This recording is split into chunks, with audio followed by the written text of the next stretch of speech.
Hi అండి. అందరికీ నమస్తే. నిన్న మా వారు గృహప్రవేశం ఫంక్షన్‌కెళ్ళొచ్చారండి. అక్కడ ఈ బ్యాగ్ ఇచ్చారనమాట గిఫ్ట్‌గా. దీంట్లో ఇంకో చిన్న గిఫ్ట్ గూడా ఉంది. తాంబూలం గూడా. తాంబూలంతో పాటు ఆ చిన్న గిఫ్ట్ గూడా ఏంటి అనేది మీకు చూపించుతాను.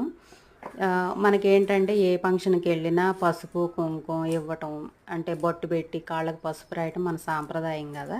ఈ ఇప్పుడున్న బిజీ లైఫ్‌లో ఏంటంటే అందరికీ అలా చేయటం కుదరటం లేదు గదా! అందుకోసం ఇట్లా ఆలోచించారేమో అనిపిచ్చింది. ఏంటంటే అసలు పసుపు, కుంకుమ ఇవ్వకుండా ఉండే కన్నా ఇలా చేస్తే బావుంటది అనుకున్నారేమో. చూడండి ఎంత బావుందో.